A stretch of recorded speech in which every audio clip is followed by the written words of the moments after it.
জয় Hind students, চলো শুরু করা যাক আজকে ক্লাস। আজকে আমরা ক্লাস 10 এর ম্যাথমেটিক্স নিয়ে আলোচনা করব। তো চলো শুরু করা যাক আজকে ক্লাস। দেখে নিই আজকে ক্লাসে কি আছে। তো class 10 mathematics exercise 6.4 question number 1 ধরা হলো ত্রিভুজ এবিসি সদৃশ ত্রিভুজ ডিইএফ এবং এদের কালি যথাক্রমে 64 সেন্টিমিটার স্কোয়ার এবং 121 সেন্টিমিটার স্কোয়ার। যদি ইএফ ইকুয়াল 15.4 তাহলে বিসি নির্ণয় করো। ঠিক আছে, তো আমাদের বিসি কত বের করতে হবে। তো প্রথমে ওখানে কি বলা হয়েছে, ত্রিভুজ এবিসি সদৃশ ত্রিভুজ ডিইএফ, তার মানে দুইটা ত্রিভুজ সদৃশ আছে। যেহেতু ওইখানে বলা হয়েছে ত্রিভুজ এবিসি সদৃশ ত্রিভুজ ডিইএফ, তো আমাদের বোঝার জন্য চলো দুইটা ত্রিভুজ অঙ্কন করে নিই। এবিসি একটা ত্রিভুজ আর ডিইএফ একটা ত্রিভুজ। ওইটা মনে করো এবিসি, ঠিক আছে, ওইখানে এ আর ওইখানে বি, ওইখানে সি, ঠিক আছে। এবিসি একটা ত্রিভুজ, তারপর ডিইএফ এইভাবে মনে করো ওইটা একটা ত্রিভুজ ডিইএফ, ঠিক আছে। এইভাবে মনে করো ওইখানে হলো ডি আর ওইখানে ই আর ওই জায়গায় এফ, ডিইএফ, ঠিক আছে। এই দুইটা ত্রিভুজ সদৃশ বলা হয়েছে আর এদের কালি যথাক্রমে 64, মানে প্রথম যেটা আছে ওইটা হবে 64, তারপর কি আছে 121, তো ওইটা হবে 121, ঠিক আছে। আচ্ছা, তারপরে বলা হয়েছে ইএফ মানে ওই বাহুটা বোঝাচ্ছে, তো 15 পয়েন্ট কত লিখতে পারি 4, ওইটা আমাদের দেওয়া আছে। ওইটা বিসি আমাদের নেই, বের করতে হবে। বুঝতে পেরেছো নিশ্চয়। ওই দুইটা ত্রিভুজ হলো সদৃশ আর তাদের খালি দেওয়া আছে, প্রথমটা হলো 64 আর দ্বিতীয়টা হলো 121, ঠিক আছে। তারপর ইএফ হলো 15.4 সেন্টিমিটার আর বিসি আমাদের বের করতে হবে। তো কিভাবে করব, তো প্রথমে আমরা লিখতে পারি যেহেতু ত্রিভুজ এবিসি সদৃশ ত্রিভুজ ডিইএফ, ওই দুইটা ত্রিভুজ যদি সদৃশ হয়, ঠিক আছে, সুতরাং আমরা লিখতে পারি দুটি সদৃশ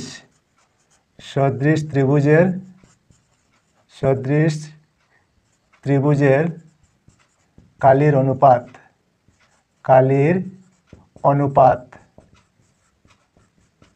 অনুপাত তাদের দুটি অনুরূপ বাহুর অনুপাতের বর্গের সমান, ঠিক আছে, বর্গের সমান। দুটি সদৃশ ত্রিভুজের কালির অনুপাত মানে ওই দুইটা ত্রিভুজের কালির অনুপাত যত, এই দুইটা ত্রিভুজের অনুরূপ বাহু দুটির অনুপাতের বর্গের সমান, ঠিক আছে। আচ্ছা, তো এখন আমরা কি লিখতে পারি, আমরা লিখতে পারি অনুপাত। প্রথমে হলো এবিসি এর অনুপাত, তো ত্রিভুজ এবিসি এর কালি আর নিচে লিখতে পারি ত্রিভুজ ডিইএফ এর কালি সমান আমরা কি লিখতে পারি, অনুরূপ বাহু দুটির অনুপাতের বর্গের সমান। তো অনুরূপ বাহু বিসি আর ইএফ লিখতে পারি, তো এবিসি ত্রিভুজ থেকে বিসি লিখতে পারি বিসি, আর ডিইএফ থেকে ইএফ লিখতে পারি ইএফ বর্গের সমান, তো হোল স্কোয়ার দিতে পারি। বুঝতে পেরেছো নিশ্চয়, ওইখানে এই কথাটাই লেখা আছে, ঠিক আছে, বুঝতে পেরেছো নিশ্চয়। আচ্ছা চলো, তারপরে আমরা কি লিখতে পারি এখন ত্রিভুজ এবিসি এর কালি, তো এবিসি এর কালি কত আছে 64, তো ওইখানে আমরা লিখতে পারি 64, ঠিক। তারপর ডিইএফ কত আছে 121, বুঝতে পেরেছো নিশ্চয়।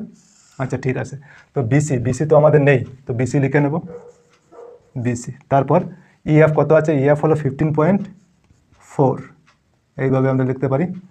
বুঝতে পেরেছো নিশ্চয়। তারপর বাকি রয়ে গেল কি স্কোয়ার, চলো স্কোয়ার দিয়ে দিই। এতটুকু বুঝতে পেরেছো নিশ্চয়।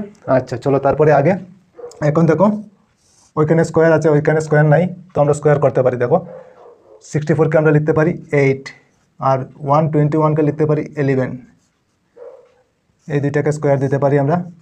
8 স্কোয়ারে কত হয় 64, 11 স্কোয়ারে কত হয় 121, বুঝতে পেরেছো নিশ্চয়। আচ্ছা চলো তারপরে আগে এখন উপরে বিসি আর নিচে হলো 15.4 হোল স্কোয়ার। এখন দেখো দুই দিকে স্কোয়ার আছে কি না, তো স্কোয়ার উঠিয়ে দিতে পারি বা এই ধরনের আমরা ক্যান্সেল করতে পারি। চলো স্কোয়ার চলে গেল, বাকি রয়ে গেল কি উপরে 8 নিচে 11 ইকুয়াল, ওইখানে রয়ে গেল উপরে বিসি আর নিচে হলো 15.4, বুঝতে পেরেছ। এখন কি করতে পারি, এখন আমরা ক্রস মাল্টিপ্লিকেশন করতে পারি। 11 আর বিসি ইন্টু করতে পারি, কি হবে 11 বিসি হয়ে যাবে, ঠিক আছে।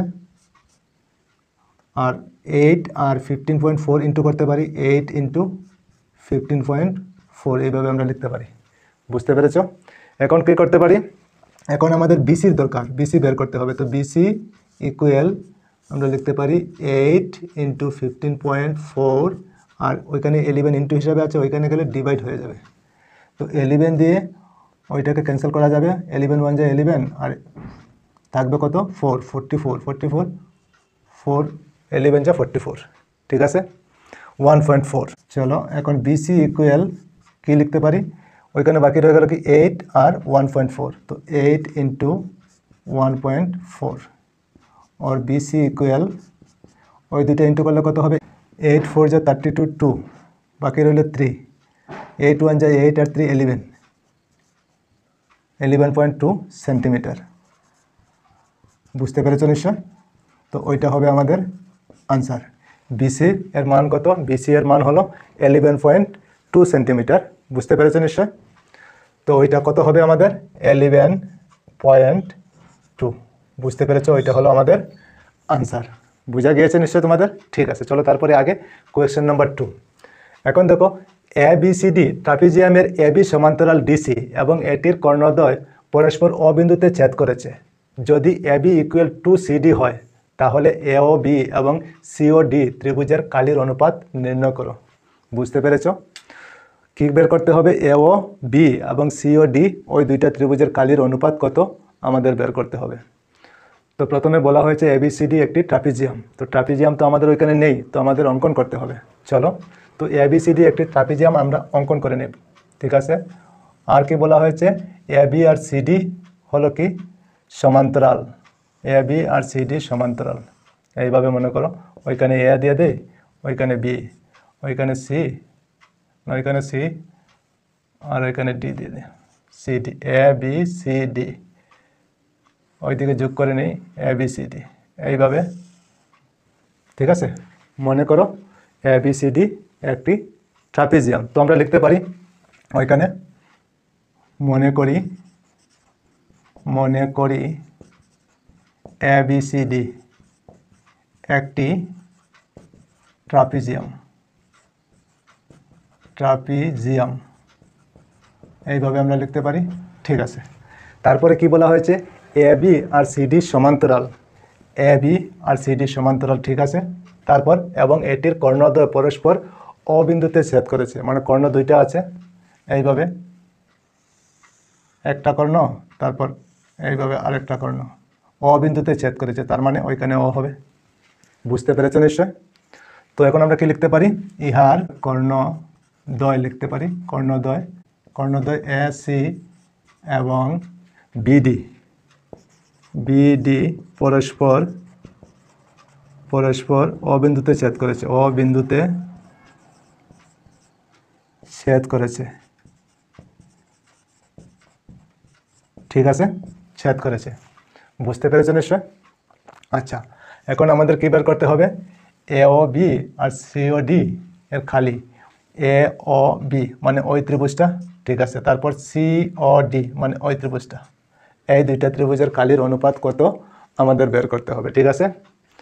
আচ্ছা, তো এখন কি লিখতে পারি, এখন ত্রিভুজ AOB এবং ত্রিভুজ COD হইতে পাই,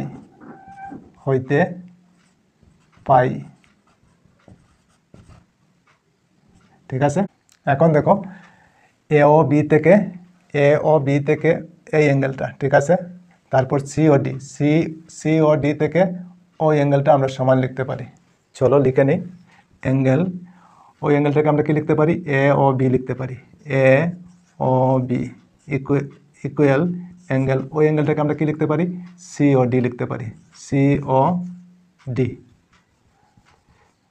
COD লিখতে পারি। বুঝতে পেরেছেন নিশ্চয়? আচ্ছা, তো সমান তো লিখে নিলাম, ঠিক আছে, কিন্তু কেন সমান আমরা যদি লিখতে যাই তাহলে কি লিখব, আমরা লিখতে পারি যে তারা দুজন বিপ্রতীপ কোণ। চলো, বিপ্রতীপ কোণ, বিপ্রতীপ কোণ এইভাবে আমরা লিখতে পারি।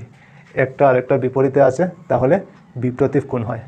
এইভাবে যদি দুইটা রেখা যদি কাটাকাটি করে তাহলে ওই অ্যাঙ্গেল আর এই অ্যাঙ্গেল বিপ্রতীপ কোণ হয়, ওই অ্যাঙ্গেল আর ওই অ্যাঙ্গেলও বিপ্রতীপ কোণ হয়।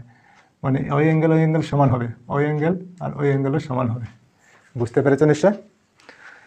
আচ্ছা, তারপরে এখন কি লিখতে পারি? এখন দেখো এ ও বি থেকে এই অ্যাঙ্গেলটা, ঠিক আছে, আর সি ও ডি থেকে এই অ্যাঙ্গেলটা আমরা সমান লিখতে পারি। ঠিক আছে, চলো ওই অ্যাঙ্গেলটার নাম আমরা কি লিখতে পারি? বি এ ও লিখতে পারি। Angle B A O equal দিয়ে ওই অ্যাঙ্গেলটার নাম আমরা কি লিখতে পারি? ডি সি ও লিখতে পারি, ডি সি ও। তো সমান তো লিখে নিলাম, ঠিক আছে। তো কেন সমান আমরা যদি লিখতে যাই তাহলে কি লিখব? তারা দুইজন একান্তর কোণ আমরা লিখতে পারি, একান্তর কোণ, একান্তর কোণ, একান্তর কোণ সমান হয়, এইভাবে আমরা লিখতে পারি। দেখো এই দুইটা বাহু সমান্তরাল আছে, A B R C D সমান্তরাল, মনে করো এইভাবে গেল দুইটা, ঠিক আছে, ওইটা হলো ডিসি, ওইটা হলো এ বি, ঠিক আছে, এইভাবে। তারপর দেখো সি থেকে এ, তো সি থেকে এ এই ধরনের যদি হয় তাহলে তারা দুজন একান্তর কোণ হয়, ঠিক আছে, সবসময় সমান হবে। এই ধরনের কোণ উৎপন্ন করলে একান্তর কোণ উৎপন্ন হয়। আবার তারা দুজন সমান্তরাল থাকতে হবে, ঠিক আছে। যদি সমান্তরাল হয় তাহলে হবে, ওইখানে তো সমান্তরাল আছে, A B R C D সমান্তরাল, তাহলে তারা দুজন একান্তর কোণ নিশ্চয়ই হবে, ঠিক কিনা? আচ্ছা, এই ত্রিভুজ থেকে দুইটা অ্যাঙ্গেল আর ওই ত্রিভুজ থেকে দুইটা অ্যাঙ্গেল সমান পেয়ে গেলাম, তাহলে আমরা বলতে পারি যে ওই দুইটা ত্রিভুজ সদৃশ হবে। হ্যাঁ, বলতে পারি। সুতরাং ত্রিভুজ এ ও বি সদৃশ ত্রিভুজ সি ও ডি, ঠিক আছে। আচ্ছা, সদৃশ লিখে নিলাম। কোন শর্ত মতে যদি লিখতে যাই তাহলে কি লিখব?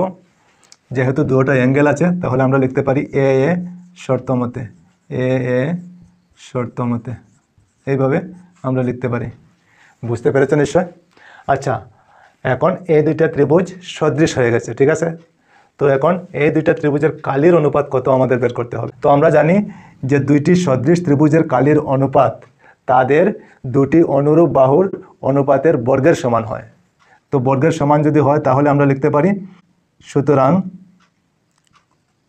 সুতরাং ত্রিভুজ এ ও বি এর কালি এ ও বি এর কালি, তারপর হলো ত্রিভুজ সি ও ডি এর কালি, সি ও ডি এর খালি সমান আমরা কি লিখতে পারি? এই দুইটা ত্রিভুজেরই অনুরূপ বাহুর অনুপাতের বর্গের সমান। তো ওই দুইটা ত্রিভুজের অনুরূপ বাহু, তো এ ও বি ত্রিভুজ থেকে আমরা কি লিখতে পারি? এ বি লিখতে পারি। তো এ বি লিখে নিলাম, ঠিক আছে। আচ্ছা, তারপর হলো নিচে সি ও ডি এর কালি, তো সি ও ডি এর কালি, তো সি ও ডি হইতে আমরা কি লিখতে পারি? সি ডি লিখতে পারি। চলো এখানে সি ডি লিখে নিলাম। তাদের বর্গের সমান, বর্গ মানে স্কোয়ার, তো স্কোয়ার দিয়ে দিলাম। বুঝতে পেরেছো নিশ্চয়? আচ্ছা, চলো তারপরে আগে।